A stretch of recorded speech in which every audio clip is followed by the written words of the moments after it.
네, 이 시간 은혜 받을 하나님의 말씀은 구약성경 이사야 41장 14절로 16절까지 말씀입니다.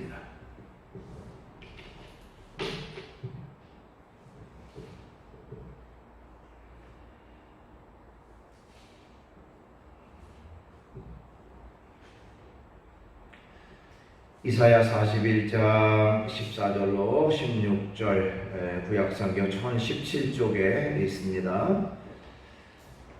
받들어 봉독을 하겠습니다. 버러지 같은 너희 야곱아, 너희 이스라엘 사람들아, 두려워하지 말라. 나 여호와가 말하노니 내가 너를 도울 것이라. 내 구속자는 이스라엘의 거룩한 이인이라.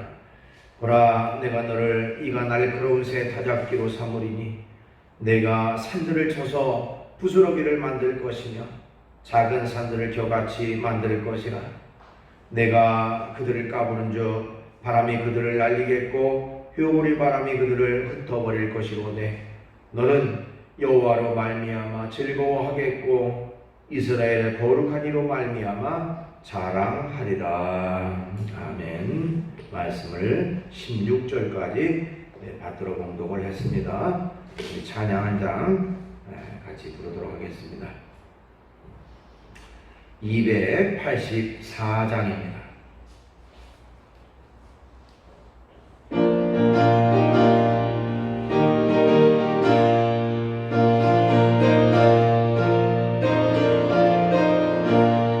오랫동안 모든 죄 가운데 빠져 더럽기가 한량 없던 우리들 아무것도 없이 구원함을 얻어 하나님의 자녀 지금 되었네. 주의 그 사랑 한량 없도다. 찬송할지어다 예수의 공로. 주의 그 사랑 한량 없도다. 찬송할지어다 예수의 공로.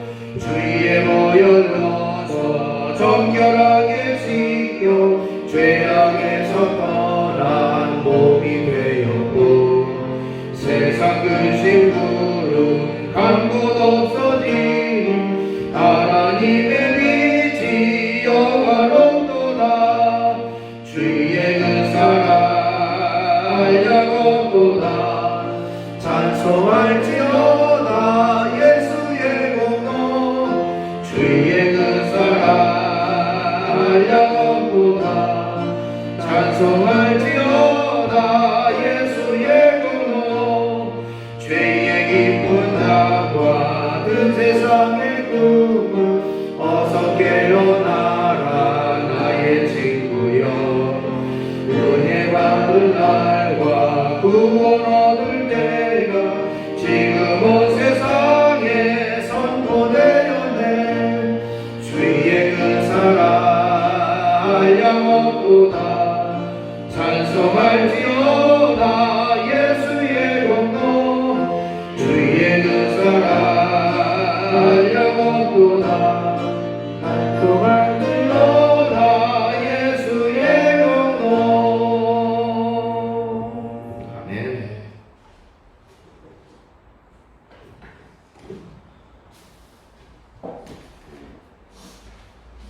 오늘 주어진 부목 말씀 가지고 버러지 같은 야곱아 이런 제목의 말씀을 같이 나누려고 합니다. 성경을 읽어보면 하나님께서 또 때로는 예수님께서 진리의 말씀을 이해하기 쉽게 설명하기 위해서 비유라는 것을 말씀하셨고 또 성경의 저자들도 이 비유를 통해서 하나님이 어떤 분인가 또 우리 인간은 어떤 존재인가 하는 것을 설명하고 있습니다. 구약성경 가운데 인간의 존재를 가장 잘 설명해 주고 있는 것은 시편 23편에 나오는 목자와 양의 비유라 이렇게 말씀드릴 수가 있습니다. 양이 목자를 잘 따라감으로 인해서 푸른 초장을 쉴만한 물가로 인도함을 받고 아무 부족함 없이 불편함 없이 살아가는 그런 존재가 될 수가 있다. 그러니까 믿음의 성도가 목자 되시는 하나님을 잘 따라갈 때에 참된 안식과 평안이 주어지게 된다고 하는 것을 말하고 있습니다. 또 예수님께서도 포도나무와 가지의 비유를 말씀하셔서 그 가지는 원줄기, 즉 포도나무에 잘 붙어 있어야만 거기에서 잘 자라게 되고 그리고 많은 열매를 맺게 된다. 이렇게 말씀을 하셨습니다. 자, 성경에 나오는 여러 가지 비유 가운데, 특별히 인간에 대한 비유 가운데 사람의 가치를 가장 떨어뜨리는 비유, 그것이 아마 오늘 본문에 나오는 이 버러지로 비유한 것이라 말씀드릴 수가 있습니다. 자, 본문에 보면 야곱을 버러지 같은 야곱아 이렇게 말하고 있습니다. 버러지와 같다 이렇게 말했습니다. 이 버러지라고 하는 말은 히브리어로 톨라이트라고 하는 말을 사용하는데 이제 이것은 지렁이라고 하는 그런 의미를 담고 있습니다. 그러니까 여기 버러지 이것은 뭐 지렁이 우리가 단순하게 생각하면 그렇게 될 수가 있어요. 그러니까 이 야곱이라고 하는 사람을 지칭해서 너 버러지와 같은 야곱아 이렇게 지칭을 했는데 여기 야곱이라고 하는 한 개인을 의미한다라기보다는 이스라엘 민족 전체를 의미하기도 하고 오늘날로 말하면 예수님을 믿어 구원받은 우리 믿음의 성도들 전체를 가르쳐서 하는 표현이라 이렇게 말씀드릴 수가 있습니다. 그러면 오늘 이 본문 말씀을 통해서 하나님께서 우리에게 주시는 그런 은혜는 어떤 것인가, 메시지는 어떤 것인가 하는 것을 한번 살펴보도록 하겠습니다.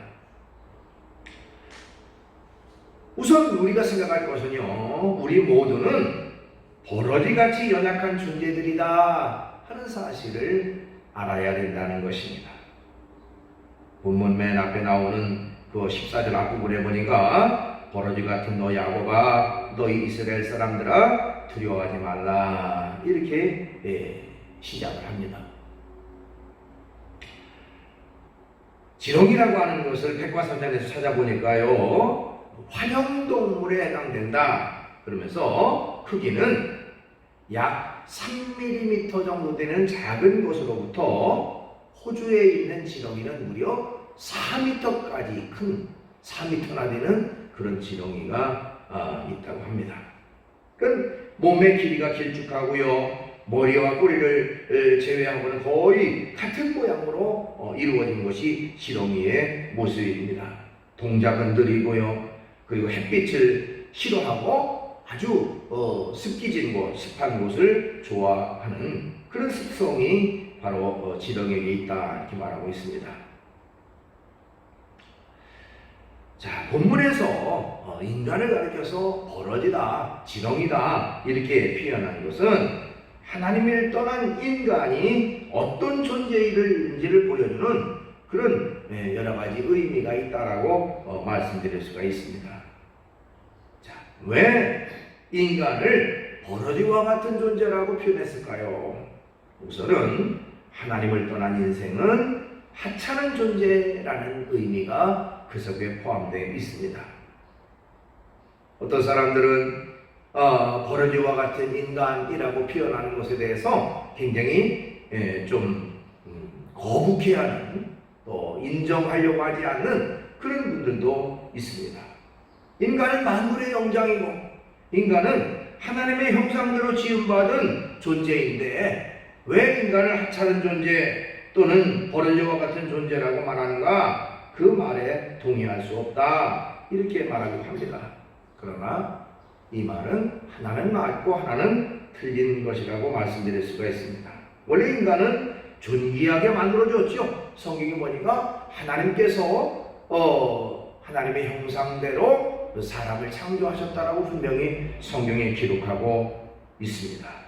또 창세기 1장에 보면 하나님이 세상을 창조하실 때에 첫날부터 다섯째 날까지 다 세상 만물을 창조하실 때에 하나님 보시기에 좋았더라 말씀하셨는데, 인간을 창조하신 여섯째 날에는 하나님 보시기에 심히 좋았더라 이렇게 표현할 정도로 인간을 특별한 존재로 만드셨고, 또 우주 만물을 잘 다스리고 보존할 그런 책임자로 만드셨던 것은 분명합니다. 그러나 여기서 인간이 하찮은 존재라고 하는 것은 창조 당시의 모습을 말하는 것이 아니라 하나님을 떠난 인간의 모습을 말하는 것입니다.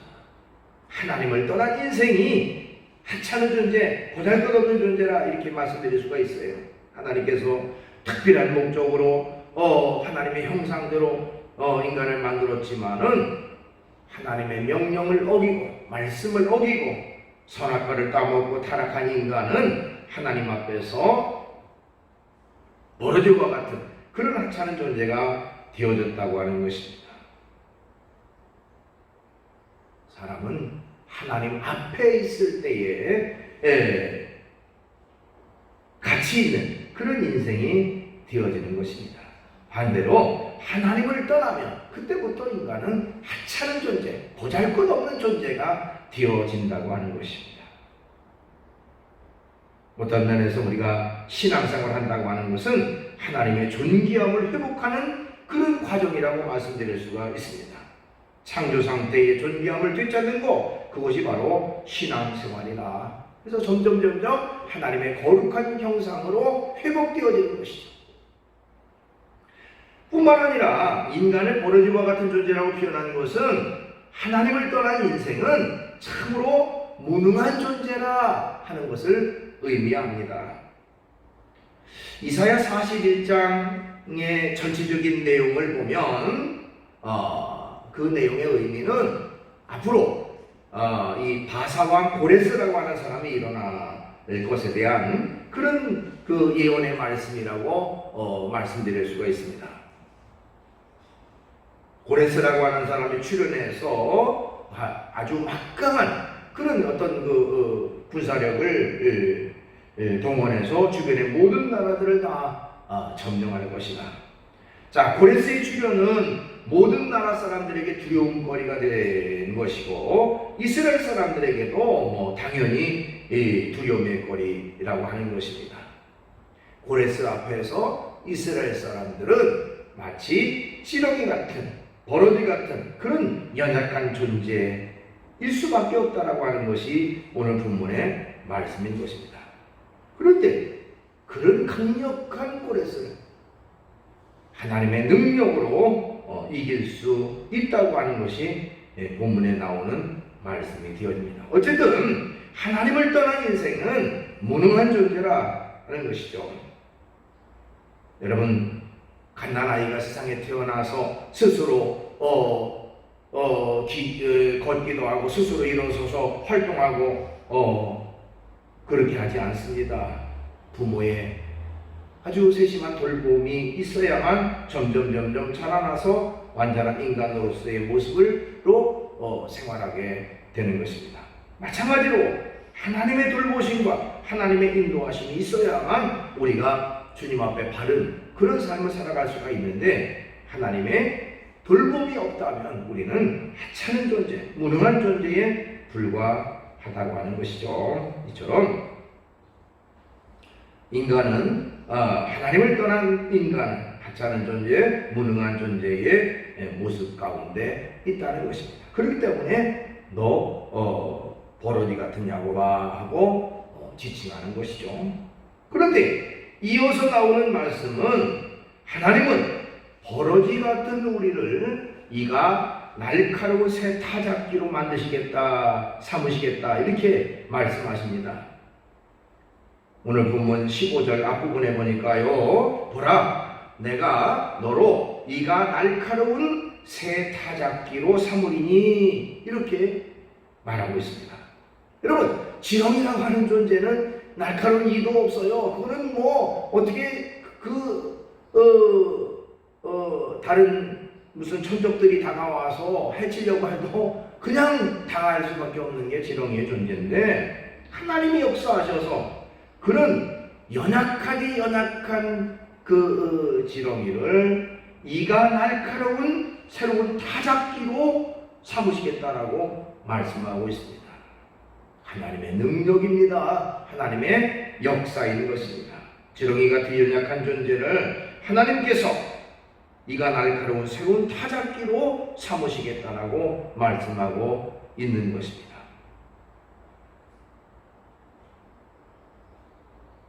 하나님의 능력으로, 하나님의 역사로 가능한 것입니다. 어떻게 보면 신앙생활은 존재의 변화라고 말씀드릴 수가 있어요.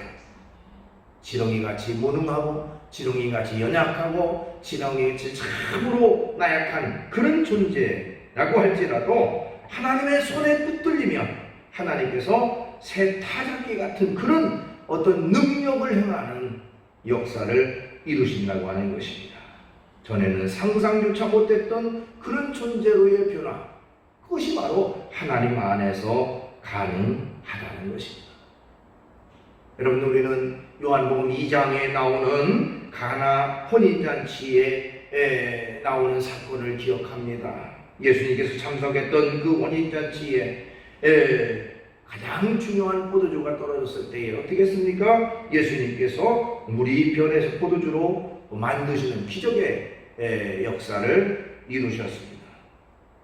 인간의 지식으로, 인간의 능력으로는 있을 수가 없는 그런 기적 중의 기적인 것입니다. 그러나 이런 본질적인 변화는 하나님의 능력으로 가능한 것입니다. 하나님 안에서 새롭게 변화되고 하나님 안에서 놀라운 능력의 역사가 나타나게 되는 것입니다.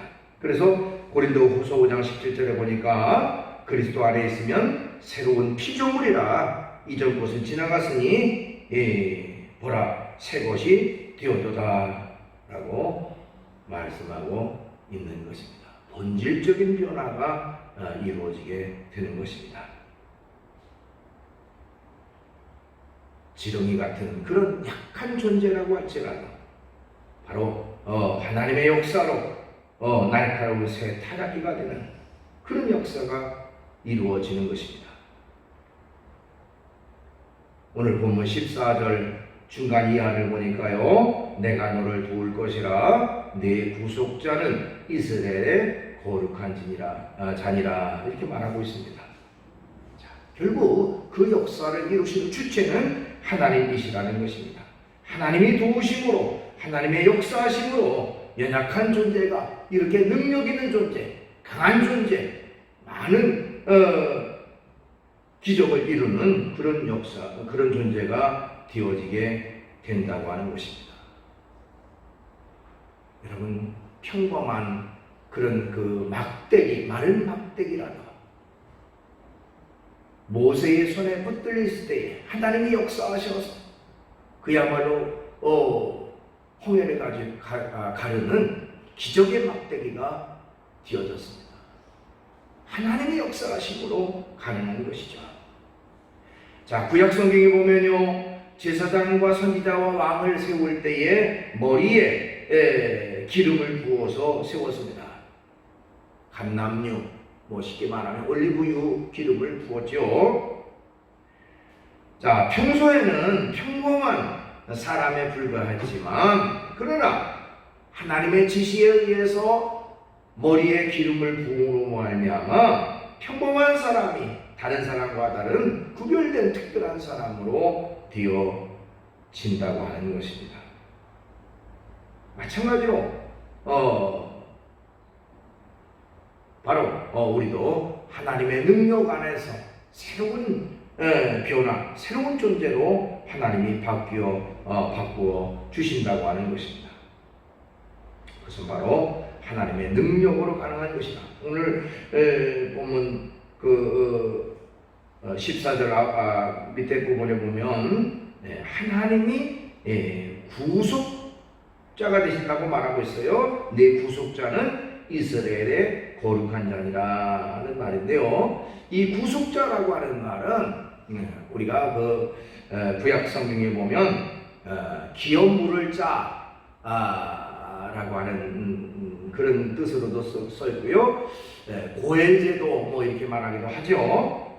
즉 형제나 친족이 채무를 져서 갚을 능력이 없을 때에 가장 가까운 가족이 친족이 그 채무를 갚을 의무가 있는 것을 히브리어 원어로는 가알이라고 하는 말로 쓰는데 그것이 바로 부속이라고 하는 의미로 되어집니다.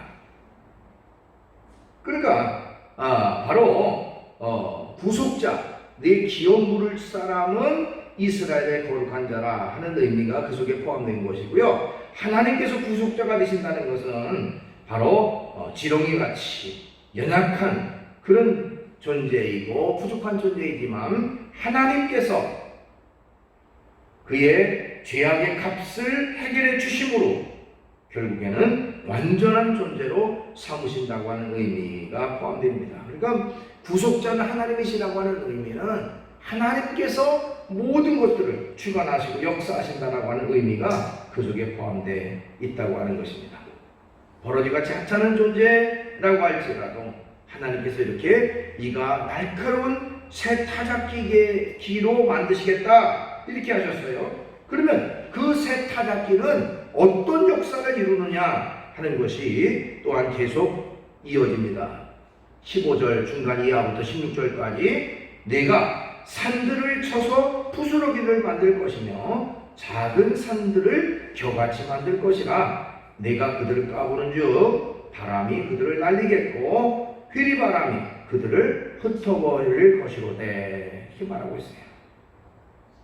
산까지 부서뜨리는 작은 산들을 겨같이 먼지같이 만들어버리는 그런 능력이 나타나게 된다는 것입니다. 지렁이 같은 약한 존재라고 할지라도 하나님이 변화하셔서 새로운 타작기로 만드셨고 그 타작기가 또한 하나님의 능력에 힘입어서 역사하니까 큰 산들도 부서뜨리고 또 먼지같이 날려버리는 그런 역사를 이루시겠다고 말하고 있습니다. 여기 큰 산들을 부서뜨릴 것이다 하는 것은 아까 말씀드렸듯이 절대 권력자인 고레스, 바사왕 고레스와 같은 그런 강력한 막강한 사람까지도 이길 것이라고 하는 것을 우리가 여기에서 암시하고 있는 그런 내용이 되어집니다. 뿐만 아니라 조금 더 그것을 우리가 확대 해석한다면 우리 믿음의 성도들에게 닥치는 크고 작은 산 같은 그런 문제들, 어려움들, 고난들 이런 것들을 완전히 하나님의 능력으로 해결받는 그런 역사를 이룰 것이라고 하는 것을 말하고 있는 것입니다. 그러니까 어떤 어려움, 어떤 고난, 어떤 힘든 일이라고 할지라도 믿음의 성도들에게는 결코 문제가 되지 않고 믿음의 성도들에게는 결코 넘지 못할 산이 되어지지 못한다. 하나님의 능력으로, 하나님의 역사로 그 모든 산들을 다 제거하고 해결하고 부서뜨리는 그런 역사를 이루신다라고 하는 것을 말하고 있습니다. 그러면 어떻게 이런 일이 가능할까요? 인간의 상식으로는 이런 일이 가능할 수가 없습니다.